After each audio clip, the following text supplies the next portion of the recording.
जैसे ही हम आज अपनी ज्ञान यात्रा पर निकलते हैं, हम अब भजन पुस्तक के 5 पुस्तकों में से क्यों अंतिम पर पहुंचते हैं, जिसे मूल रूप से याजक एजरा द्वारा वर्गीकृत और सूचीबद्ध किया गया था। अब भजन में यहाँ का यह अंतिम खंड वह है जिसे हम सामूहिक भजन कहेंगे। इनमें से कई यहूदी त्योहारों के दौरान पढ़े जाते थे, गाए जाते थे। वास्तव में इनमें से कुछ आज भी गाए जाते हैं। अब भजन के अंतिम खंड में परमेश्वर के वाचा नाम यहोवा या याहवेह का 246 बार उपयोग किया गया है। आपका अंग्रेजी अनुवाद अक्सर इस नाम का अनुवाद लॉर्ड करेगा और इसे सभी बड़े अक्षरों में लिखेगा। यह वह नाम है जो प्रभु की और इज़राइल के प्रति उसकी वाचा की प्रतिज्ञाओं के व्यक्तिगत समर्पण को दर्शाता है। इसे हम परमेश्वर का व्यक्तिगत नाम कहते हैं। अब भजन 107 पुस्तक 5 को खोलता है। यह एक पैटर्न का अनुसरण करेगा जो कई बार दोहराया जाता है। पहले आपके पास किसी प्रकार का संकट होगा। वास्तव में चौथी आयत कहती है, कुछ लोग रेगिस्तानी बंजर भूमि में भटक गए, रहने के लिए कोई शहर नहीं मिला, भूखे और प्यासे। उनकी आत्मा उनके भीतर मुरझा गई। दूसरे शब्दों में यह वह संकट है जिसका वे सामना कर रहे हैं। वे बेघर हैं और भूखे हैं। लेकिन फिर भजन यहाँ एक मदद की पुकार की ओर बढ़ता है। छठी आयत कहती है, उन्होंने अपनी मुसीबत में प्रभु को पुकारा। तो आपके पास एक संकट है, आपके पास मदद की पुकार है और अब वे छठी आयत में फिर से प्रभु की सांत्वना का अनुभव करने जा रहे हैं। उन्होंने अपनी मुसीबत में प्रभु को पुकारा और उसने उन्हें उनकी विपत्ति से छुड़ाया। खैर, अब प्रभु की मुक्ति के बाद इस पैटर्न में चौथा तत्व है और हम इसे एक स्वीकारोक्ति कह सकते हैं। वह यहाँ 8वीं आयत में लिखते हैं, उन्हें प्रभु की अटल प्रेम के लिए धन्यवाद देना चाहिए, उसके अद्भुत कार्यों के लिए जो उसने मनुष्यों के बच्चों के लिए किए। खैर, यही पैटर्न है। आपके पास एक संकट है, आपके पास मदद की पुकार है, आपके पास प्रभु से सांत्वना है और उसके बाद धन्यवाद की स्वीकारोक्ति होती है। अब यह पैटर्न इस विशेष भजन में विभिन्न संदर्भों में दोहराया जाता है। सबसे पहले उन लोगों द्वारा जो झूठे तरीके से कैद किए गए हैं। आपको यह पैटर्न दोहराया हुआ मिलेगा, मूर्ख पापियों के दिल से जो अपनी समझ में आते हैं और उन लोगों द्वारा भी जो अपने नियंत्रण से बाहर खतरनाक परिस्थितियों का सामना कर रहे हैं। और यहां हम इसे आज के लिए एक शाश्वत अनुप्रयोग कह सकते हैं। इससे कोई फर्क नहीं पड़ता कि आपका संकट क्या हो सकता है, इसके बारे में प्रभु से पुकारें, रोकें नहीं। सभी विवरणों को खुलकर सामने लाएं, उसे अपनी सभी परेशानियों के बारे में बताएं, ये जी, और फिर उस पर भरोसा करें। उस पर भरोसा करें और जानें कि उसके पास आपको इससे निकालने और दूसरी ओर ले जाने की योजना है। अब यहां भजन 108 में इस पैटर्न में एक दिलचस्प मोड़ है।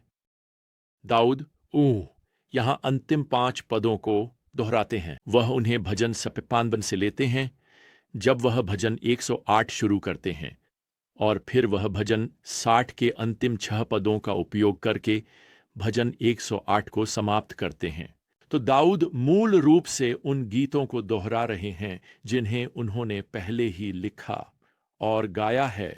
अब हमने अपनी ज्ञान यात्रा में पहले इन भजनों से निपटा है, लेकिन मैं कम से कम यहां यह बात कहना चाहता हूं कि ऐसा करके आप जानते हैं कि दाऊद मूल रूप से क्या कह रहे हैं। वह यह कह रहे हैं, परमेश्वर के वचन की सच्चाई कभी पुरानी नहीं होती, जिसके बारे में मैंने पहले गाया था। खैर, क्या आप जानते हैं, यह आज भी सच है। और मुझे यह पसंद है क्योंकि शास्त्र की शक्ति और प्रासंगिकता समय के साथ फीकी नहीं पड़ती, यह बासी नहीं होता। आपको इसे शेल्फ से नीचे उतारने की जरूरत नहीं है। संपूर्ण शास्त्र परमेश्वर की प्रेरणा से है। दूसरा तीमुथियुस 3:16। और इसलिए यह हमें जो सिद्धांत सिखाता है वह यह है, परमेश्वर का वचन कभी पुराना नहीं होता, यह कालातीत है। अब यहां भजन 109 में स्वर तुरंत बदल जाता है। रचयिता अभी भी राजा दाऊद हैं। वह काफी परेशान लगते हैं। वह काफी निराश प्रतीत होते हैं।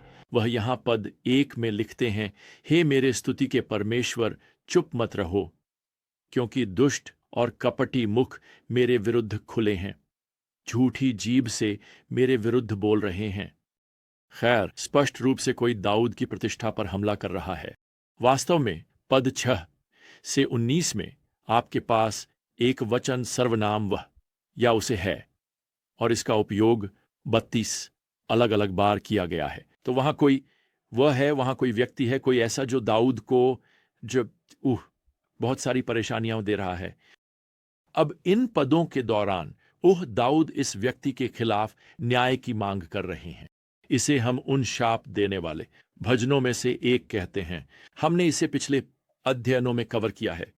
दाऊद दुष्टों के खिलाफ वही रुख अपना रहे हैं जैसा कि स्वयं प्रभु अपना रहे हैं। तो दाऊद जरूरी नहीं कि प्रतिशोधी हो, वह निराश है, वह चिढ़ा हुआ है, वह आहत है, लेकिन वह संयोग से व्यक्तिगत रूप से भगवान के कानून का प्रतिनिधित्व कर रहा है। वह यहाँ जो चाहता है वह है कि भगवान की प्रतिष्ठा का सम्मान हो। मैं आपको बताता हूं प्रिय, यह भजन फिर से एक और शाश्वत सिद्धांत सिखाता है। यह एक सत्य है कि जिन विश्वासियों पर झूठा आरोप लगाया गया है, उन्हें अपना मामला भगवान के पास छोड़ देना चाहिए। यदि आप अभी कुछ झूठे आरोप का सामना कर रहे हैं, तो यहां आपको क्या करना चाहिए? अपनी प्रतिष्ठा को प्रभु के हाथों में सौंप दें। प्रतिशोध, अपनी खुद की सफाई करने की कोशिश, मैं आपको बताता हूं, वह भगवान का काम है। आप इसे भगवान के हाथों में छोड़ दें और सही काम करते रहें। अब इसके साथ हम भजन 110 पर पहुंचते हैं और इसे नए नियम में लगभग 25 बार उद्धृत या संकेतित किया गया है, किसी भी अन्य भजन से अधिक।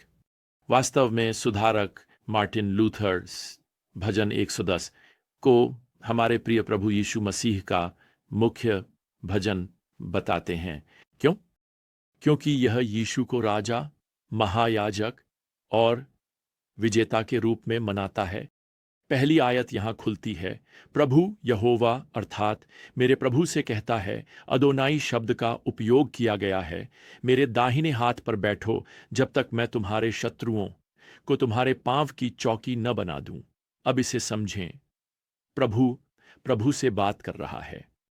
दूसरे शब्दों में, आपके पास त्रिएक ईश्वर का एक महान पाठ है। आपके पास परम पिता परमेश्वर हैं जो परम पुत्र परमेश्वर से बात कर रहे हैं। हम कैसे जानते हैं? खैर, क्योंकि 1000 साल बाद यीशु इस आयत का उद्धरण करेंगे और वहां मत्ती अध्याय 22 में धार्मिक नेताओं से यह घोषणा करेंगे कि वह वही प्रभु हैं जिनका उल्लेख भजन संहिता 110 में किया गया है। वह वही हैं जो परमपिता परमेश्वर के दाहिने हाथ बारी पर बैठने वाले हैं। और क्या आप समझ सकते हैं कि यीशु ने इस प्रकार के आवेदन को अपने ऊपर लागू करके क्यों हलचल मचा दी? क्या धार्मिक नेताओं को यह बात समझ में आई कि यीशु इस भजन को यहां ले रहे थे, इसे अपने लिए दावा कर रहे थे, परम पुत्र परमेश्वर होने का दावा कर रहे थे? हाँ, आपको विश्वास करना चाहिए कि उन्हें यह बात समझ में आ गई। वास्तव में यूहन्ना अध्याय 10 पद 33 में यीशु धार्मिक नेताओं से पूछते हैं, तुम मुझे पत्थर मारकर क्यों मारना चाहते हो? और वे उत्तर देते हैं, खैर, हम तुम्हें अच्छे काम के लिए पत्थर नहीं मारने जा रहे हैं, बल्कि ईश निंदा के लिए, क्योंकि तुम एक मनुष्य होकर अपने आप को परमेश्वर बना रहे हो। उन्हें यह बात समझ में आ गई। वास्तव में इस भजन का बाकी हिस्सा यीशु पर लागू होता है। पद 2 कहता है कि वह शासन करेगा, कि उसके पास एक शाही राजदंड होगा जो वह प्राप्त करेगा। वह सिय्योन से शासन करेगा, अर्थात यरूशलेम से अपने आने वाले राज्य में। पद 3 में कहा गया है कि उस दिन, उसके सामर्थ्य के दिन, लोग स्वेच्छा से अपने आप को अर्पित करेंगे। दूसरे शब्दों में, जब यीशु अपना सिंहासन स्थापित करने आएंगे, तो जो लोग उन पर विश्वास करते हैं वे उनकी आराधना करेंगे। खैर, इसमें कोई संदेह नहीं है। दाऊद यह घोषणा कर रहे हैं कि यीशु हमारे उद्धारकर्ता राजा हैं। अब दूसरी बात, पद 4 में हम यीशु को महायाजक के रूप में देखते हैं। प्रभु अर्थात यहोवा ने शपथ ली है और वह अपना मन नहीं बदलेगा। आप अदोनाई। फिर से यीशु का एक और संदर्भ मलकीसेदेक की व्यवस्था के अनुसार वे सदा के लिए याजक हैं। खैर, यह संदर्भ हमें सीधे उत्पत्ति 14 में ले जाता है, जहां मलकीसेदेक सलेम में राजा और याजक के रूप में प्रकट होते हैं, जो वह शहर है जो यरूशलेम बनेगा। सलेम शब्द शालोम से आया है, जिसका अर्थ है शांति, इसलिए यरूशलेम या यरूशलेम शांति का शहर है। आने वाला मसीहा मलकीसेदेक की व्यवस्था के अनुसार होगा, उस प्रकार का नेता मलकीसेदेक की तरह।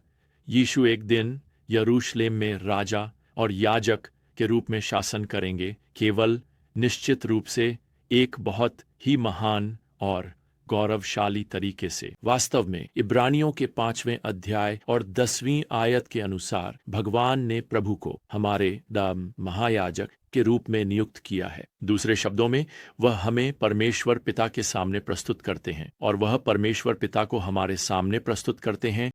पहला तीमुथियुस अध्याय 2 आयत 5 कहती है, भगवान और मानव जाति के बीच एकमात्र मध्यस्थ।